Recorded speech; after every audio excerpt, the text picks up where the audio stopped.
Hello everyone, ನನ್ನ ಹೆಸರು ರಂಜಿತಾ. ಇವತ್ತು ನಾನು ಮಾಡ್ತಿರುವಂತಹ ಟಾಪಿಕ್ ಬಂದು ತರ್ಕಬದ್ಧ ನಿರೀಕ್ಷೆಗಳು ಅಥವಾ ರ್ಯಾಷನಲ್ ಎಕ್ಸ್ಪೆಕ್ಟೇಷನ್.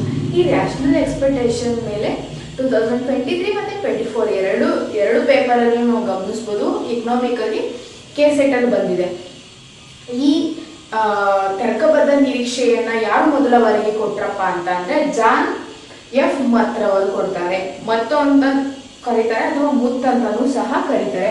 ನಂತರ ರಾಬರ್ಟ್ ಲುಕಾಸ್ ರವರು ಈ ಪರಿಕಲ್ಪನೆಯನ್ನು ಹೆಚ್ಚು ಅಭಿವೃದ್ಧಿಯನ್ನ ಪಡಿಸ್ತಾರೆ. ಈ ರ್ಯಾಷನಲ್ ಎಕ್ಸ್ಪೆಕ್ಟೇಷನ್ ಅಂತ ಅಂದ್ರೆ ಏನಪ್ಪಾ ಅಂತ ಅಂದ್ರೆ ವ್ಯಕ್ತಿಗಳು ಮಾರುಕಟ್ಟೆಯಲ್ಲಿ ಲಭ್ಯವಿರುವಂತಹ ಎಲ್ಲಾ ಮಾಹಿತಿಗಳನ್ನ ಮತ್ತು ಸಿದ್ಧಾಂತಗಳನ್ನ ಬಳಸಿಕೊಂಡು ತಾರ್ಕಿಕವಾಗಿ ಯೋಜನೆ ಮಾಡುವುದಕ್ಕೆ ಅಥವಾ ಯೋಜನೆಗಳನ್ನ ರೂಪಿಸುವುದಕ್ಕೆ ನಾವು ತರ್ಕಬದ್ಧ ನಿರೀಕ್ಷೆಗಳು ಅಂತ ಹೇಳ್ತೀವಿ.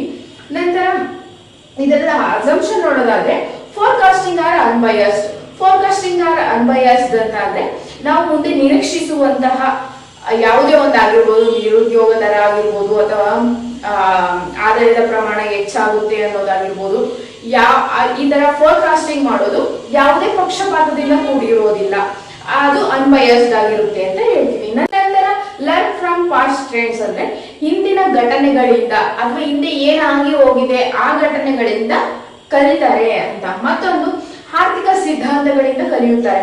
ಆರ್ಥಿಕ ಸಿದ್ಧಾಂತಗಳನ್ನೆಲ್ಲ ಹೇಗೆ ಕಲಿತಾರೆ ಅಂತಂದ್ರೆ ಒಂದೊಂದು ಸಿದ್ಧಾಂತ ಇರುತ್ತಲ್ಲ, ಆ ಸಿದ್ಧಾಂತಗಳಿಂದ ಕಲಿತಾರೆ.